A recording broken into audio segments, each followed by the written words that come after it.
Magandang araw mga kaibigan. Bigyan natin ng reaksyon, opinion itong post ni Professor Malu Tikia.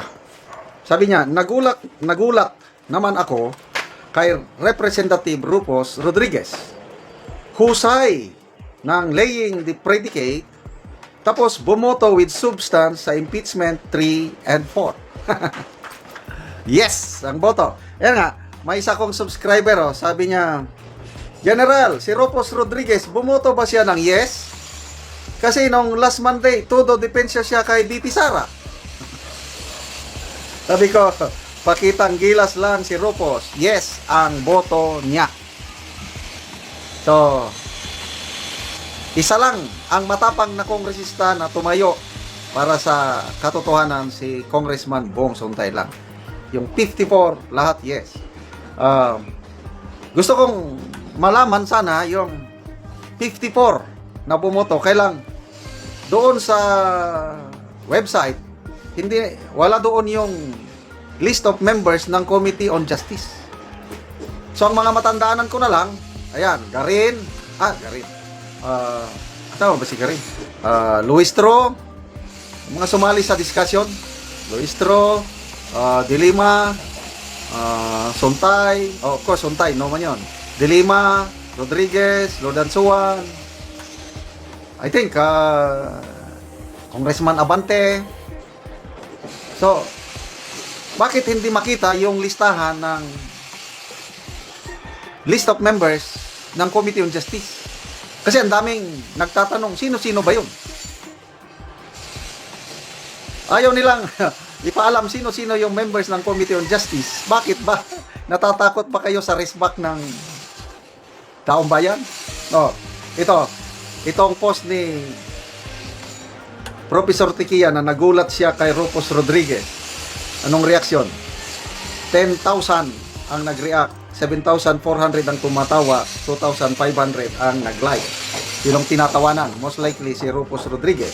Okay, basa tayo sa mga comments. MJ Chico, ito, retired colonel ito sa army. Part of the plan? Question mark. Kunyarian lang na kontra kuno, pero nasa malita na din pala? Question mark lang. Elson Ogario, that means he is also hypo. Nagpakitang gilas lang, pa-impress, para dagdag malita siguro? Siguro. Ramil Creed, make or break. It's a crucial situation for BP. I'm sure that BP could make it and be the president before 28 election. At least ngayon alam na talaga natin kung sino ang totoo at kung sino ang hindi. Okay, ito ang aking opinion lang. May umiigting na lakaran dyan sa Kongreso para matuloy ang impeachment ni BP Sara. Kasi nung una maraming alanganin. Ngayon parang determinado na sila. Parang nawala na yung kanilang pag-alinlangan na re-resbakan sila ni BP Sara. Kasi kung ang botohan sana, kung 55 members, sabihin nating 30 ang yes, ang 25 nag-no. Yun, talagang marami nang nag-iisip. Ngayon, yung 54 yes votes, ano na yan? May naluto na yan. Kaya, pag-akyat sa plenary, I hope I am wrong. Makakakuha sila ng 1/3 at sobra pa. Yan na ang aking na nakikita sa ngayon.